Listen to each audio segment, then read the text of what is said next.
Everyone. My name is Bashan. Excuse me. I am with the event staff of Politics and Pros.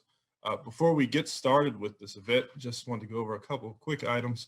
The first being that at any time during this event, if you would like to ask any direct questions of either of our contributors, we would ask for you to place it in the Q&A box, which you can find towards the bottom of your screen, not the chat section.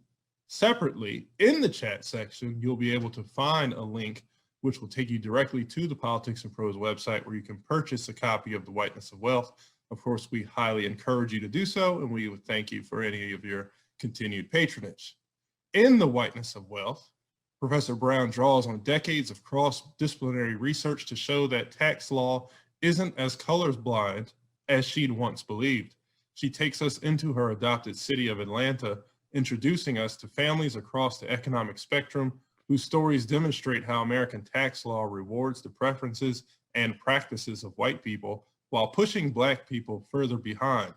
From attending college to getting married to buying a home, Black Americans find themselves at a financial disadvantage compared to their white peers. The results are an ever-increasing wealth gap and more Black families shut out of the American dream. Dorothy A. Brown is an Asa Griggs Candler Professor at Emory University School of Law, a graduate of Fordham University and Georgetown Law. She received her LLM in taxation from New York University, a nationally recognized scholar in the areas of race, class, and tax policy. She has published dozens of articles, essays, and book chapters on this topic. She has appeared on CNN, MSNBC, PBS, and NPR, and her opinion pieces have been published in CNN Opinion, Forbes, the New York Times, and the Washington Post. She is joined in conversation by Ellie Mistal. Ellie is the nation's justice correspondent, an Alfred Nobler Fellow at the Type Media Center, and the legal editor of the More Perfect podcast on the Supreme Court for Radiolab. He is a graduate of Harvard College and Harvard Law School and a former associate at Debevoise and Plimpton. He is a frequent guest on MSNBC and SiriusXM and the author of Allow Me to Retort. Without any further ado, Professor Brown, it's all you. Thank you. I'm delighted to be here. Thanks for having us. Professor Brown, thank you so much for writing this book. Couldn't be more important and more timely and more heartbreaking in lots of ways. I read it and it was kind of like the rich dad, poor dad for Black folks.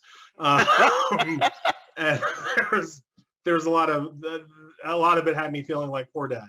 But thank you for writing it. Thank you for the original research that went into this work. And I kind of want to start there. By the way, again, as Bashar said, if you have questions, put them in the Q&A. We'll try to do this for about 30 minutes and then go to your questions.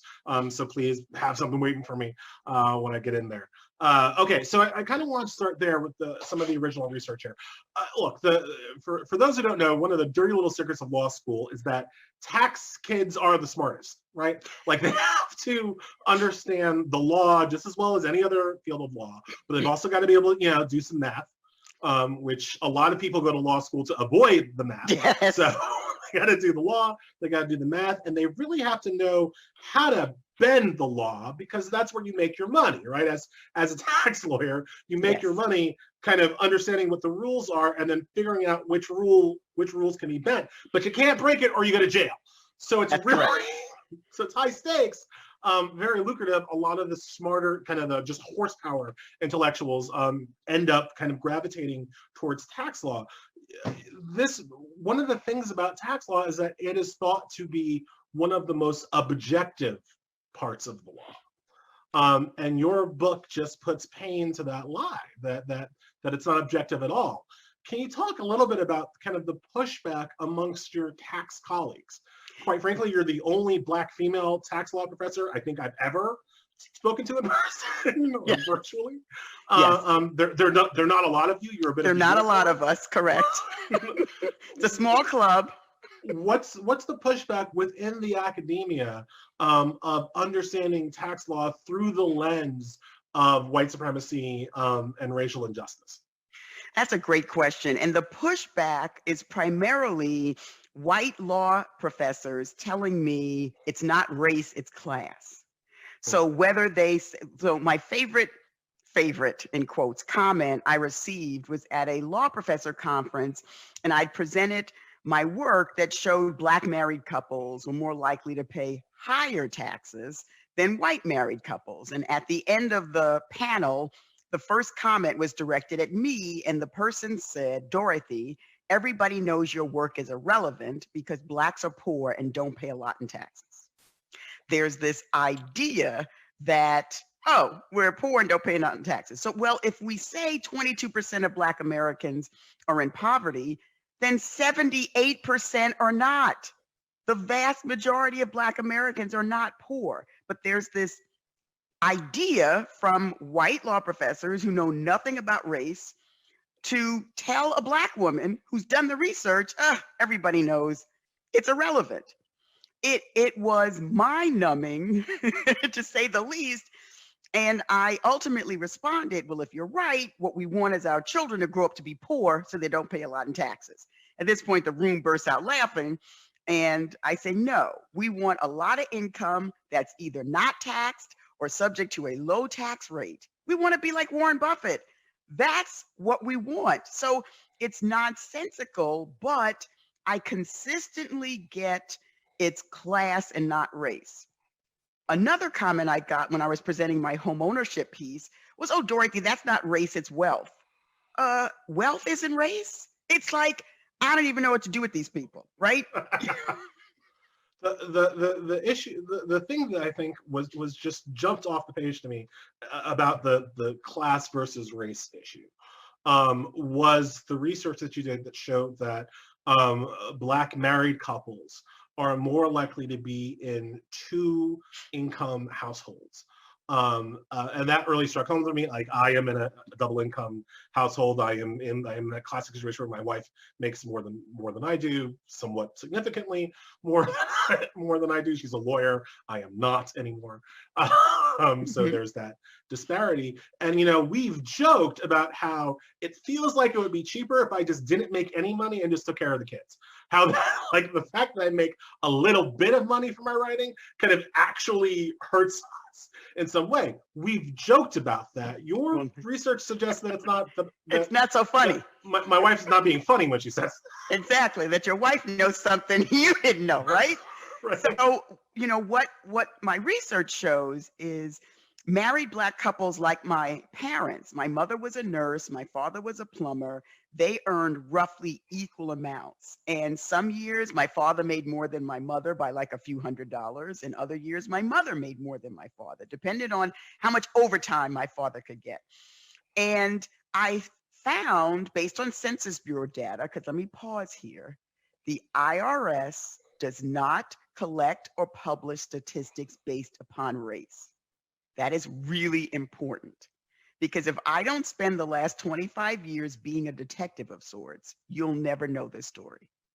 Okay, so the Census Bureau data that I looked at, which was a proxy for taxable income, showed married Black couples, regardless of household income, were more likely to be in the equal earning category, 50-50, 60-40. It didn't matter, high income, middle income, Black married couples were more likely to have two wage earners that earned income close together. White households, on the other hand, do marriage differently. They tend to have a single wage earner spouse, and the other spouse stays and works at home. The tax law, the joint return, gives that couple, that white couple, single wage earner household, a tax cut, but not the two income earning Black married couple. And for decades, it taxed that Black two wage earning couple more. So it's bad enough they don't get a tax cut. For decades, they paid higher taxes for the privilege of being married. And it really makes me want to kind of grab the guy who said it's not race, it's class by the scruff, because like what part of the reason for that undoubtedly is class. It's that within your race you are trying to marry at class. You're trying to, nobody wants to marry down. Certainly my Black wife did not want to marry down, whatever the hell that would have meant. I mean, she did, but that's my witchcraft. But right, there was almost no chance that I was going to marry a woman who couldn't earn, who didn't have the kind of the skills, the educational background, and the skills to earn that she happened to out earn me. That's just luck. But Right. you know, Right. that if you want to talk about, that's where it is. So just that. I And guess it defied the data. I had just presented data that showed, regardless of income, Black households experience marriage differently than white income households. And what he was basically saying is, well, you may have found that in the joint return, but everybody knows everywhere else in the code, Blacks don't pay a lot in taxes. So I wrote a whole book basically saying, we pay a lot in taxes no matter what we do. All right, I want to jump ahead a little bit in the book, in terms of the book, to really hit upon what I think is one of the issues of the day, and that is student debt. Yes. I've written, I know that you said in the green room that you were about to write something about this, about how relieving student debt is a race issue. As much as it's an education issue and a class issue and whatever, that it is fundamentally a race issue when you look at how African American people are disproportionately affected by high student debt. So can you talk just a little bit about just that chapter and that work, kind of exposing how student debt is really kind of crippling in the Black community? Yes, absolutely. So it's two pieces. It's the college debt piece, and then what happens when college graduates take their debt-laden degrees into the job market. So I'm going to start with the college debt piece. Well, most Black Americans self-finance their debt. They take out student loans, their parents take out student loans, and when we compare and contrast that with white college students, Black students graduate with higher debt than white students. We also see that's a function of where college students go to college. It's also a function of the fact that 60% of Black Americans who start college don't graduate. A lot of it because of finances, a lot of it because their parents suffered with Jim Crow, a lot of it because the safety net just didn't work. So imagine not graduating, but having all of this debt that you'll never be able to pay off, because the key to college debt is graduating, getting the degree, and then using that degree to get a higher paying job. Well, there's no higher paying job when you don't have the degree. So we have this debt, and tax subsidies do very little on student loan debt. In fact, the maximum interest you can take is $2,500. And God forbid you're Ely or his wife with a law job, you're making too much money, you get zero. So if you make more than 85,000 single or 170,000 married, you don't get any deductions. But if you make less, then up to $2,500 of your interest is deductible. Well, what my research showed is in the early years, most Black Americans, or the typical Black American, has so much debt, they won't be able to take all of their interest. It exceeds $2,500. And now the kicker: God forbid two Black college students marry each other.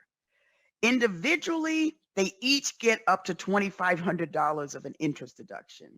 When they get married, the unit gets $2,500 of interest deduction.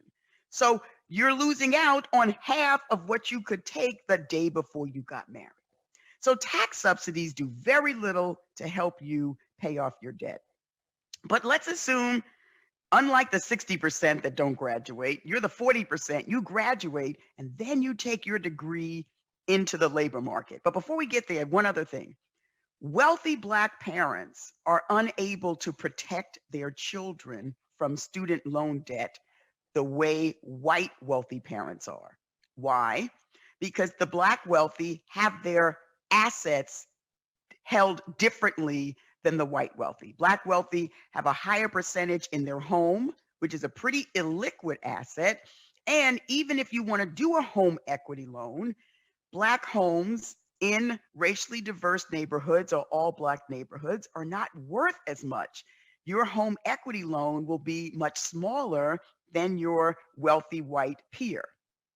Also, wealthy white Americans are more likely to own stock that they can sell quickly and pay for their children's debt.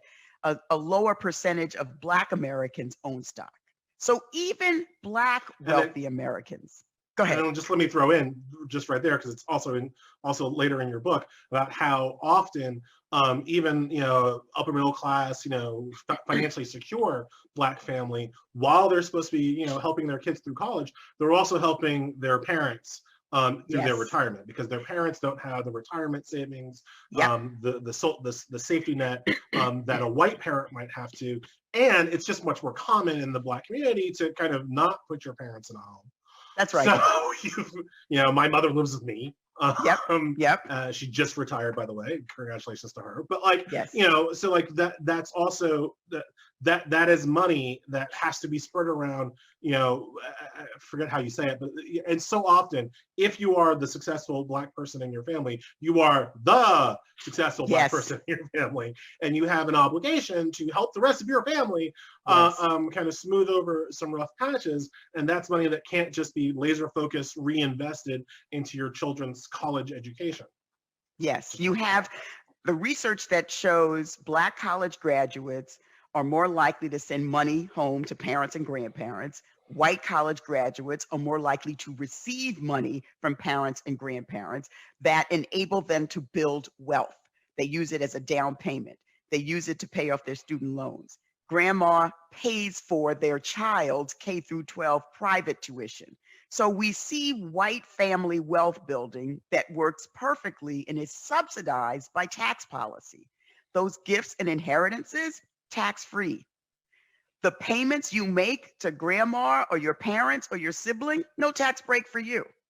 So we have Black college graduates with more financial burdens than their white peer who may be sitting at the next cubicle. And the Black employee is scratching their head going, why can they do all that and I can't do a fraction of it? Well, this is why. Because they're getting financial support from their family and they're not talking about it. And that's even in the situation where the employment outcome was equal.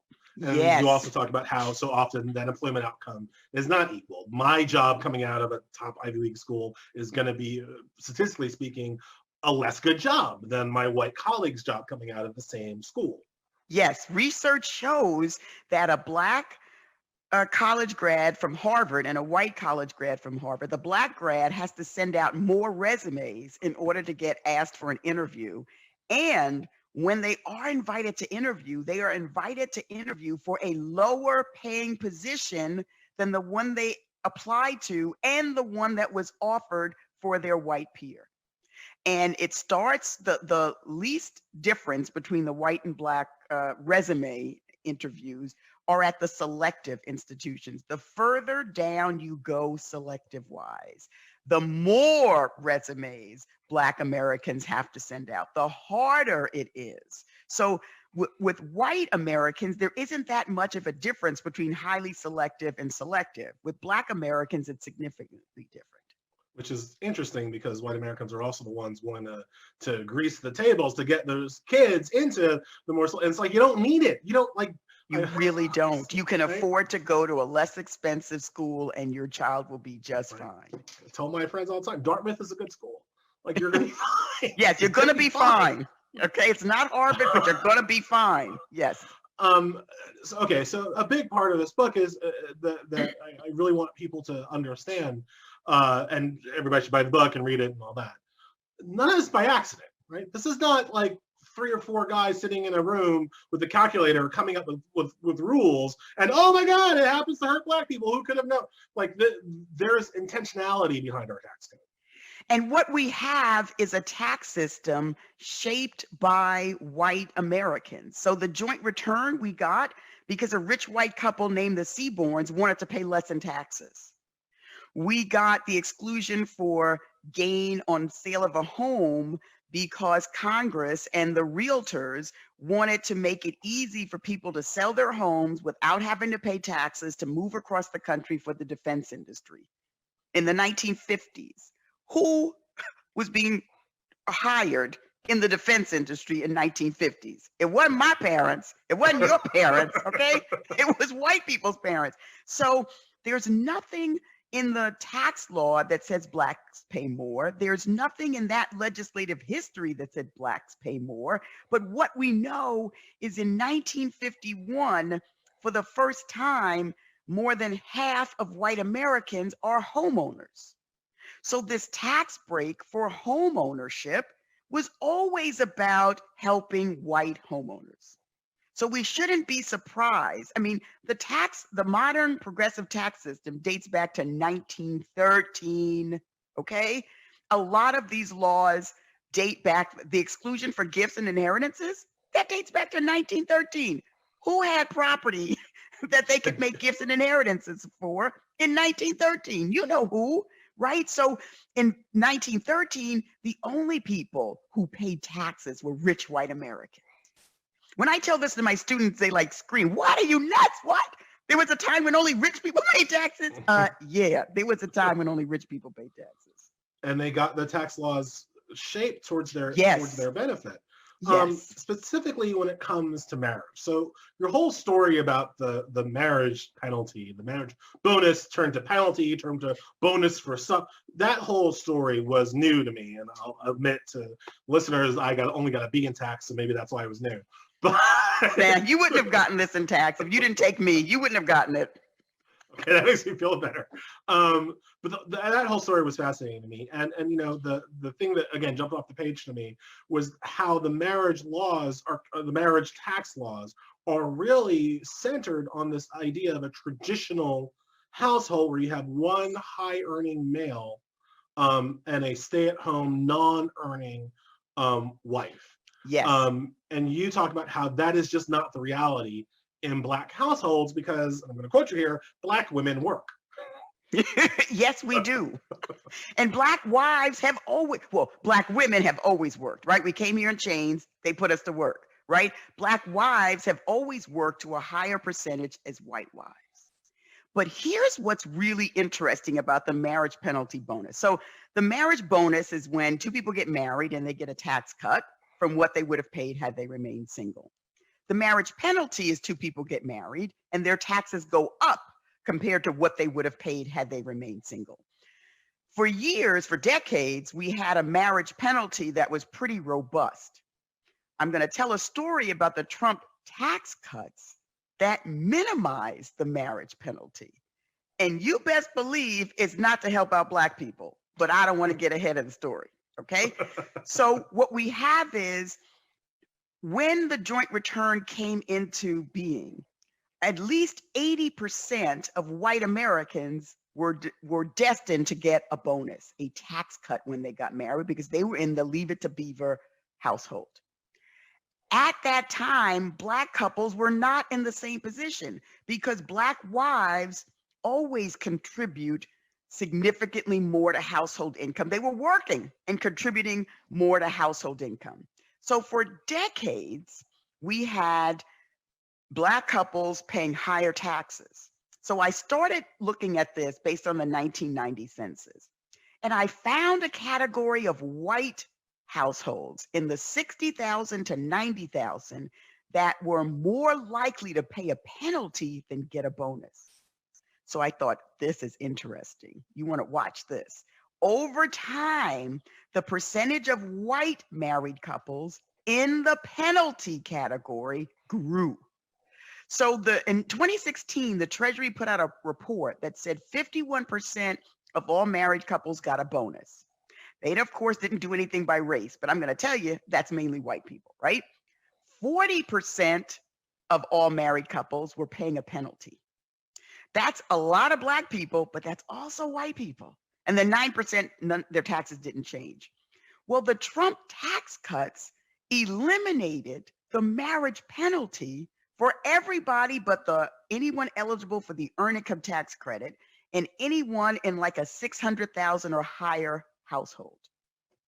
He didn't do that because Black people were paying it. He did it because people who worked for him and people in Congress are now in a category where both spouses are working and contributing significant amounts and paying a penalty. And there's no legislative history in the Trump tax cuts as to why the marriage penalty was temporarily fixed. And my argument is, oh, it's to help white people because we got it the worst, but they were getting dragged in over time. Yeah, that's a good way to change any law in America, make white people experience it, and suddenly, Yes, we have it's a problem. We have to momentum fix for this. change. I mean, maybe we need universal health care now that white people are going broke from healthcare. Like it happens again and again and again. One of your, I'm going to ask something a little bit more philosophical. So a lot of your prescriptions for what to do about this kind of unfairness and injustice revolves around concepts of neutrality. For the marriage penalty, don't penalize marriages, don't bonus marriages, just treat them as neutral. For housing policy, just treat renters and home buyers the same, neutrality. Does that suggests to me that you take a dim view as to the tax code's ability to shape behavior, which philosophically speaking is different because there are a lot of people who think the tax code does by its very nature and should shape behavior. It should reward things that we want to reward and penalize things that we want to penalize. You seem to have a different view. You really don't seem to like it when the tax code tries to pick winners and losers. Because they tend to pick white winners and Black losers, right? So my tax code would pick Black winners and white losers, but we don't have my tax code. In fact, one of the suggestions I make is a reparations tax credit. It's designed to compensate Black taxpayers who for decades pay higher taxes. But I'm a lawyer and I know that's going to be held unconstitutional. So that's never going to stand up to scrutiny, although that's my first choice.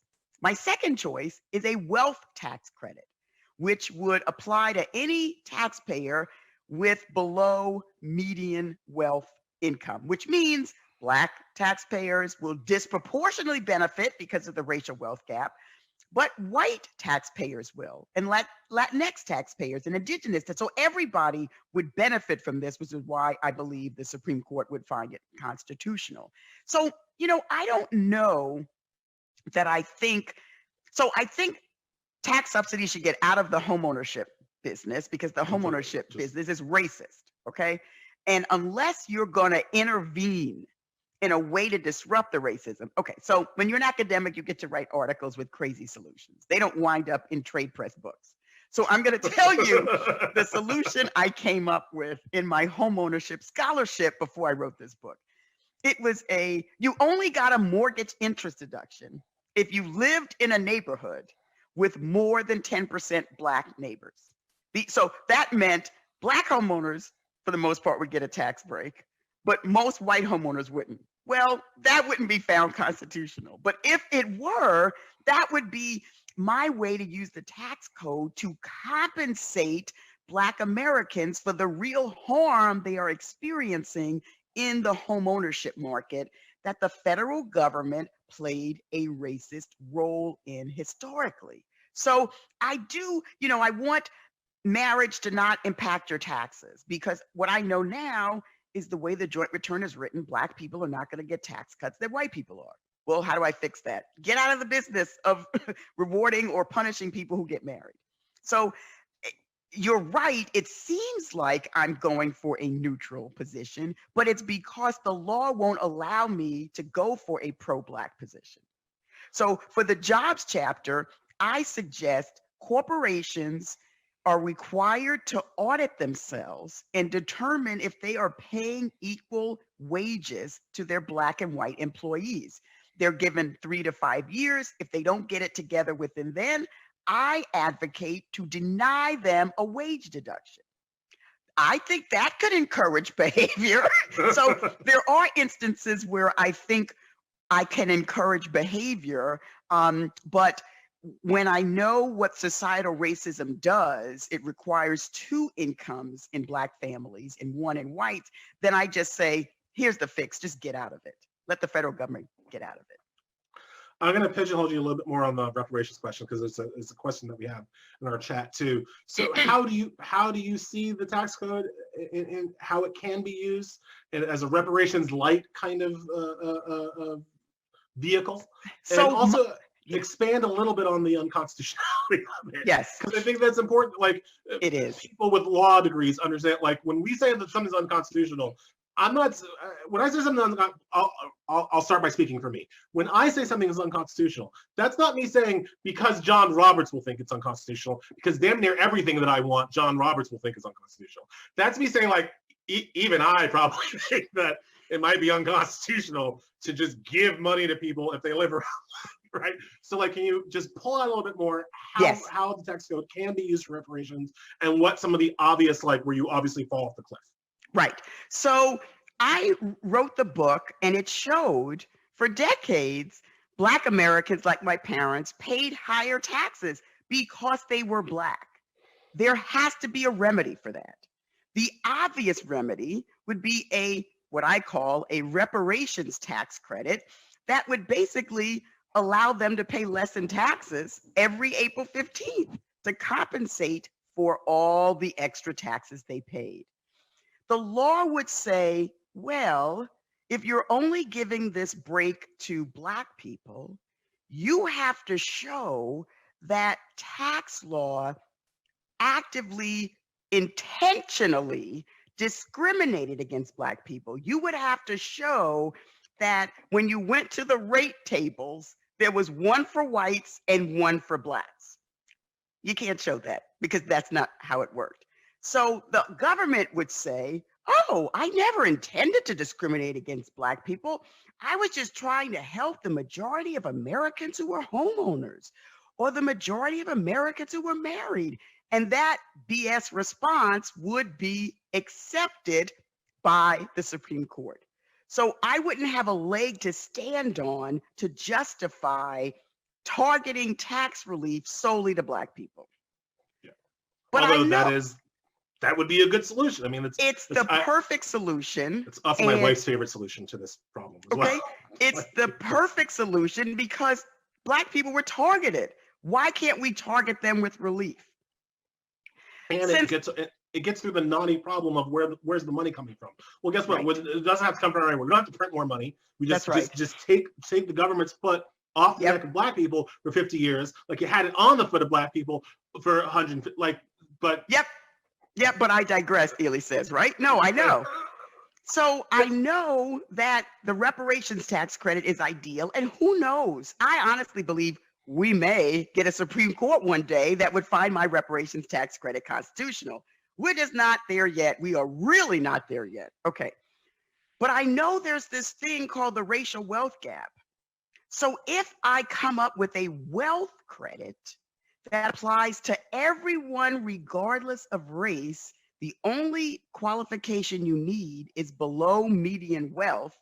And I know like 80% of Black Americans have below median white wealth. This will disproportionately benefit Black Americans while also helping low wealth white Americans. And that the Supreme Court would find acceptable because wealth or economic discrimination is easier to pull off. You can discriminate on the basis of wealth. You cannot discriminate on the basis of race. That leads to a question that we have in here about Senator Warren. The question is wondering if Senator Warren's wealth tax would address racial inequalities. I wanted to bring up Warren because you actually had some praise for her, but also some shade for her. So I want you to kind of unpack where the Warren-Sanders wing of the Democratic Party is on this, because I think your book does a really good job of not giving the white liberals too much of a pass here. I don't think I gave them any passes. On some of their policies that, while yes, are less kind of like evil than the Republican policies would be, like still do not always address the racial issues with the intentionality needed. So can you talk a little bit about what you think of Warren's wealth tax, but then more generally what you think of the progressive left needs to kind of do better on this issue? So I think Warren's wealth tax is a great idea. it's interesting when we have these conversations about wealth taxes, we don't talk about race. When we're really, a wealth tax is going to be disproportionately paid by white people, right? There are Black wealthy people, but what she's talking about, we don't have a lot of Black folks in that wealth category. So it's going to be Oprah like, would have to pay that. And right, okay, Oprah and maybe one other person, right? So I was just about to say, like 98% of this wealth tax, I predict, would be paid by white Americans, okay? So I support the wealth tax. And then it's a question of what are you going to do with the money? Because it's to argue against the wealth tax is a ridiculous argument because she sets it at such a high amount. It's like, really? You don't want to pay 2 cents over 50 million? Like, really? Okay, I'm embarrassed for you at this point. So, I totally support it. Now, the progressive left really doesn't get race. Like, I think Senator Warren gets race. In fact, I put on a conference in 2004 when I was on the faculty at Washington and Lee, and Senator Warren came and presented a race and bankruptcy piece that blew us all away. And she will say that was the first time she ever dealt with race in bankruptcy. That was 2004. She's been dealing with this for a while. So she's got, every time she was on the stump, she would talk about systemic racism. She, better than most, gets systemic racism. But there was one part, if I remember correctly, where she was talking about healthcare and access and for maternal deaths, and it was encouraging people to have access to hospitals. And I think one of the things I said was, giving people access to a racist healthcare system doesn't solve the problem, right? So it's sometimes a blind spot, but I don't put her in the typical category of the progressive left because she actually talks about race. Most progressive white left people do not. They talk about class. Here we go again, right? And if they talk about race discrimination, it's historical. yes. It's not 21st century. It's not all those law professors I presented my home ownership piece to and told me it wasn't race. And I would ask them, how many Black people live in your neighborhood? And we would stare at each other for a minute, okay? It's like 0, but you're so good on the issues. So the progressive left doesn't do a good job of grappling with 21st century race discrimination that is being perpetuated by good white people. And you see that so often. Your book talks about how they choose to live, the kinds of communities they choose to live in. I thought one of the most sobering aspects of that, this is the home ownership chapter now, I believe, was how you explain how there's no accounting just for other people's racism, and how so many Black choices are circumscribed and limited by what white people themselves are going to do. So that there was no evidence that, for instance, housing values would go down if you had a Black person move it. There's no evidence that me being Black in my predominantly white neighborhood lowers housing values. What there is evidence is that white people, if they have the choice between living next to me or not, will choose not 9 times out of 10. Yes. And that if enough white people just refuse to live next to me, well, then eventually the housing price in my area will go down because they can't compete for white business. But that's not because of me. It's because white people don't want me as a neighbor, which is weird because I'm a really nice neighbor. And I'm also gonna tell you, I got this argument from a left group of people. And the argument was, well, Dorothy, I don't think it's virulent racism as to why white people don't want to live next to Black people. I think they're afraid of their property values. And I responded, what you're doing is centering whiteness. And what I'm telling you is, as a Black homeowner, I don't care if the reason my house doesn't appreciate is because you're not a virulent racist, if you are behaving exactly like a virulent racist. It was like, then there was silence. But don't tell me, well, I'm not a bad person. I don't care. My home value is affected by what you're doing, and you can stop it. I call what you just said, I call that the Black turning test. If a reasonable Black person cannot tell the difference between an actual racist and one who's just pretending to be racist, it doesn't matter. I don't care. I don't care. Exactly. I don't care. You care. I don't care. Right. Another question here that I want to get to. The question I'm going to summarize. It's basically about imputed value, and the questioner is asking if it would help to kind of include the imputed value of housework into the tax policy. You have a great section about how even if we do that, that's still not going to be enough. So I wanted you to get a chance to answer that one.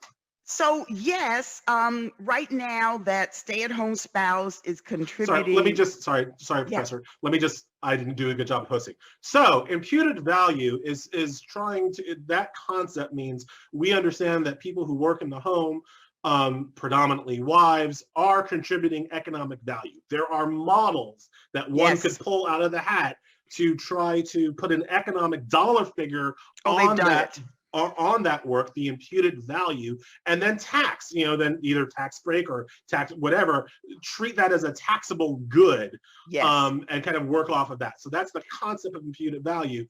But sorry, now. No. So the stay-at-home spouse, if they were working for a third party, they would be getting wages and they'd be taxed on it. What our tax system does is ignore the value of that labor. And that household that, like I used an example earlier, let's say somebody makes $100,000, they're the sole wage earner, they have a stay-at-home spouse. The stay-at-home spouse may be contributing $30,000, $40,000, $50,000 of services. They're not taxed on it. So, an in-between solution might be taxing on the value of those services, but it still doesn't get at the fact that when married white people get married, they get a tax cut and Black Americans do not. So yes, taxing imputed labor would help, although it's complicated as hell. And I tend to believe simple is better. So I think the solution is to just have everybody file single, and she, the stay-at-home spouse, doesn't have any taxable income. He is going to pay higher taxes because now $100,000 is taxed not as married, but as single, and it's going to be higher. Here's a question, and again, I want to summarize a little bit, but it's kind of asking, now that we understand that there's this difference in how kind of Black families organize versus white families, the question is kind of, why do you think that is? So the questioner, do you think that the fact that the U.S. is founded on stolen labor of African descendants, where the descendants of the slaves did not start off with great wealth, necessitated that most Black families be comprised of two wage earners? Like, why do you think we're in this situation where Black families have kind of organized themselves the way that they seem to?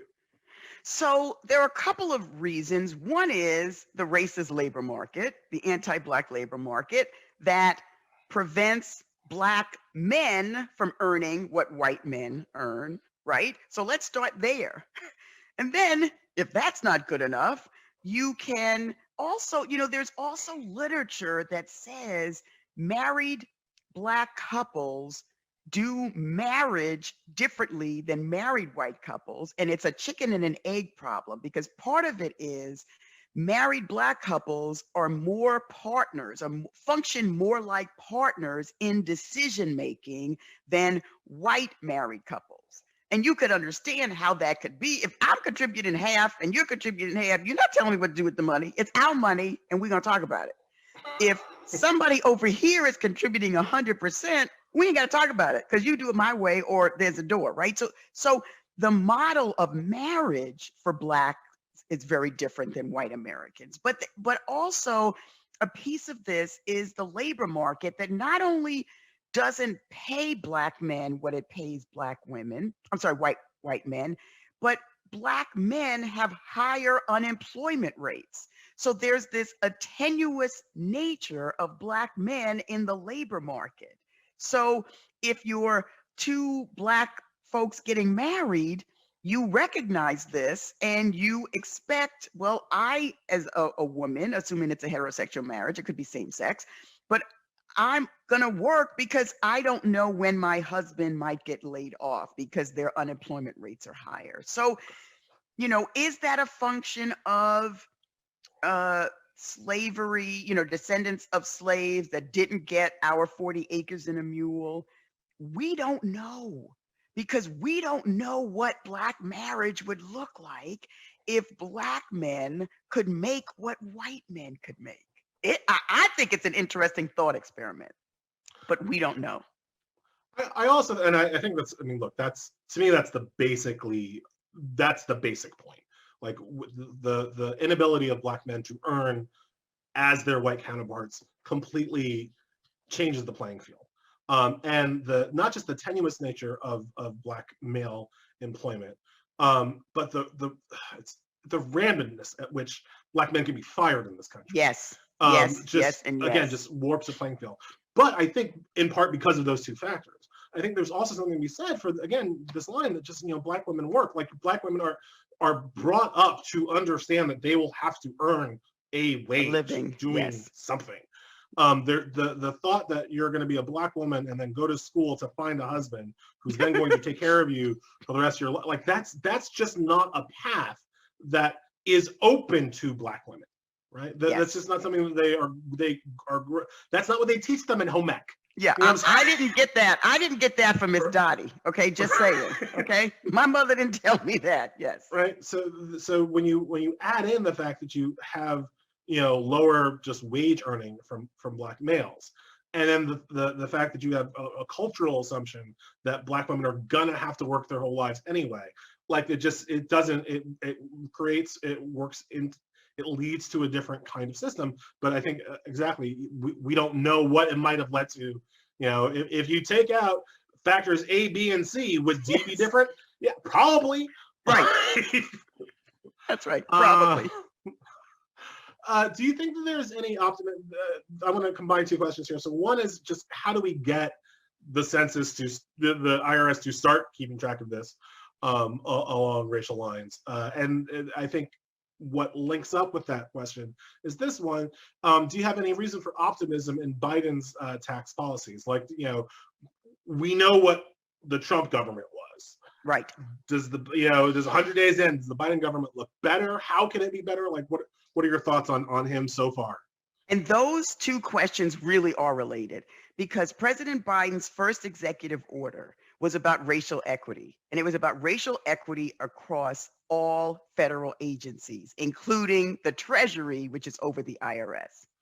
And in that executive order, he wants, one of the parts of it is data disaggregation by race and other things. But I want to focus on the race piece. And there is a requirement that on this data disaggregation, think statistics by race group, the Assistant Secretary for Tax Policy is on that data working group.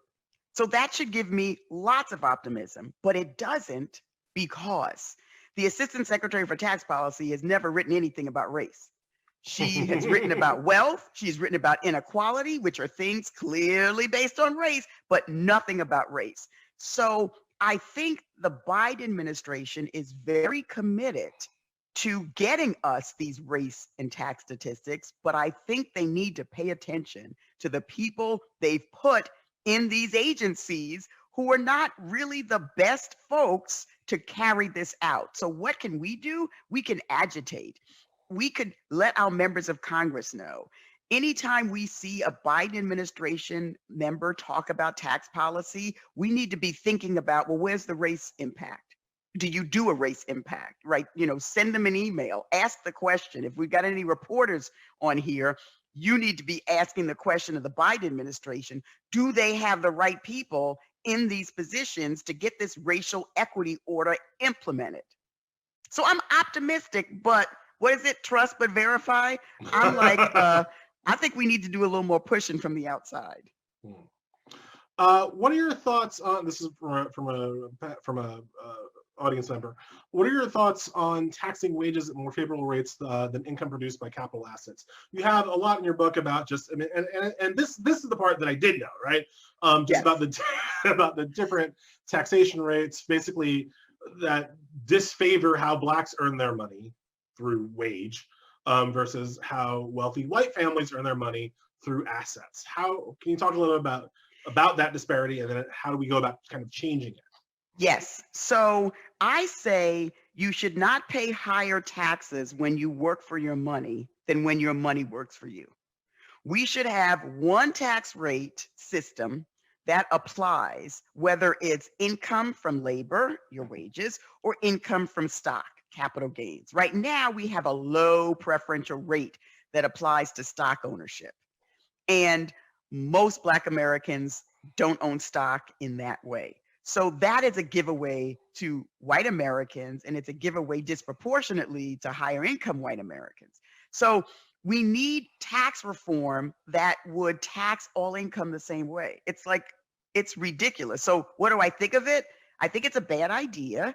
And the hero of this story could be Ronald Reagan, because his 1986 Tax Reform Act required income from stock to be taxed at the same rate as income from wages. So when anybody starts to say that's socialism, excuse me, I don't think Ronnie was. So we have models to do this. We just need the political will, and we need the public getting upset about taxes, something you don't want to think about, but getting upset and demanding change.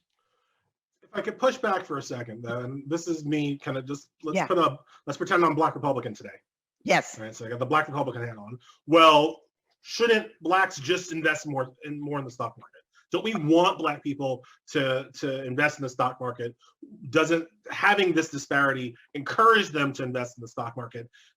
Blah blah blah. The market always provides. Yes. I'm not a very good Black Republican, but you know what there is. Yes. Like, how, and you do talk about how there is kind of a distrust of the stock market from lots of Black people. But how do you answer the criticism, the pushback that, well, we actually do want Black people to spend more in the stock market and earn more money that way?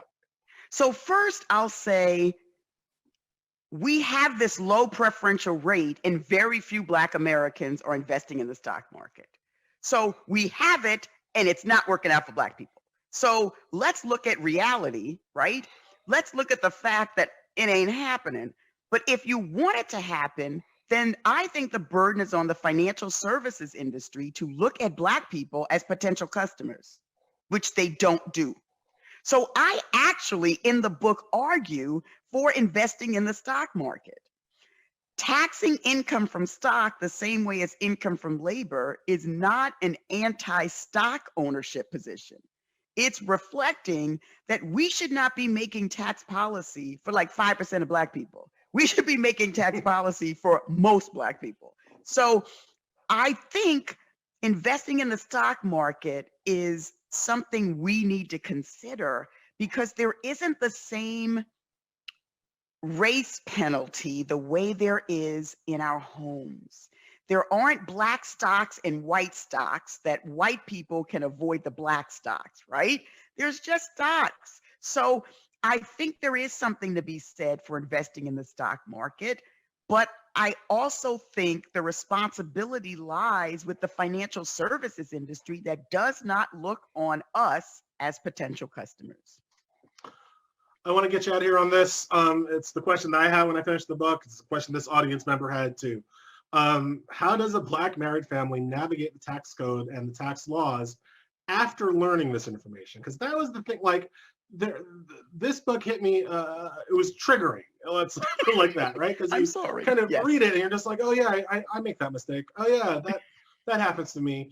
Wah, wah. Like, armed with knowledge. Yes. How do we apply it?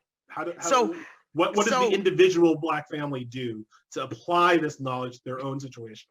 So first of all, married filing separately is going to cost you more, so that's not a choice. You're married, you're going to get screwed. We have to deal with it until we fix it.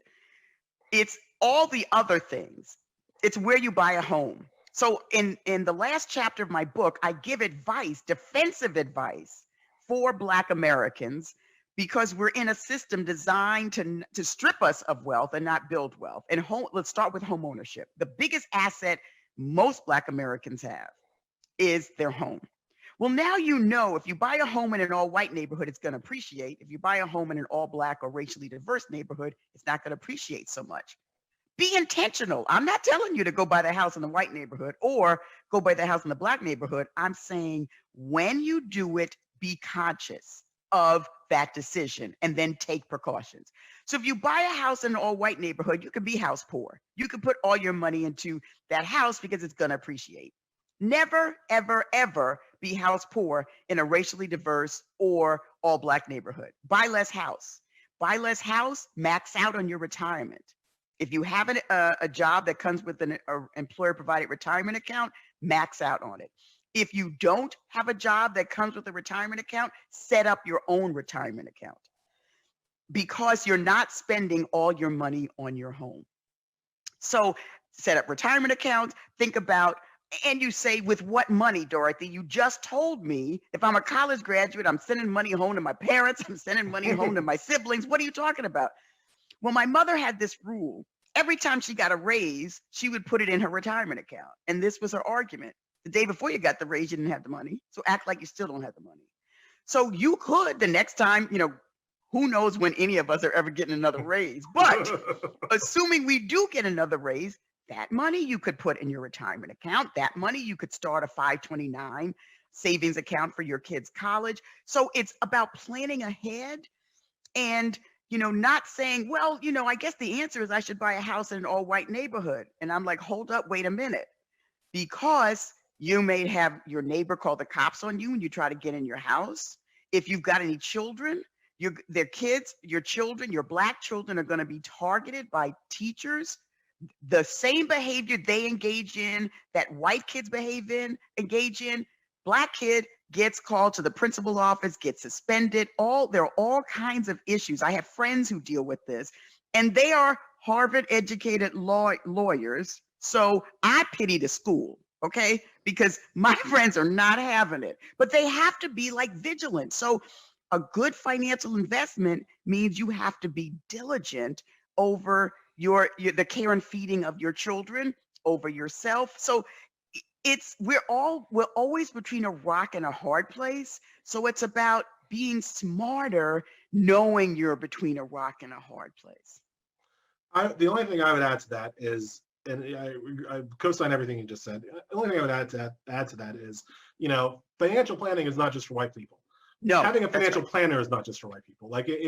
It's actually worth the money to go and sit down to talk to a guy who's going to do your taxes for you, who's going to sit down and map out your retirement. It's worth it to talk to Chuck. It's actually worth it to do that, as opposed to doing it all yourself, doing it on Quicken, taking the standard deduction, and just being happy you got through another tax season. For the marginal increase in cost, and it really is marginal when you put, it's not that much more money to have your taxes professionally done. Even if your first step is just to have your taxes professionally done by an accountant, that then starts to build the relationship with that accountant, who later you can go back to with some, if you trust them, if you get a good feeling about them, that you can go back to with actual financial questions. Because not everybody is going to know off the top of their head. I agree with that. What a 529 is, what a 401k, but these people are paid to know that and are paid to tell you that. And it's worth it to pay them that extra little bit of money just to, you don't have to see them more than, once a year. But once a year, you can handle it. Once a year, you can do it. Right? It's worth it. So, Professor Brown, thank you so much for this book, for this work. Thank you so much for this talk. Thank you all of those who came out to listen. Please buy the book, Whiteness of Wealth. It's really good, and knowledge is power. And this book will literally make you think about the financial decisions you're making, and hopefully allow you to make better ones. Thank you. On behalf of Politics and Prose, I'd like to thank both of our contributors for this wonderful and enlightening discussion. And of course, I'd like to thank you out there, the audience, for tuning in and your continued support. Want to wish you all well and tell everyone to stay well read. Have a good one, everyone.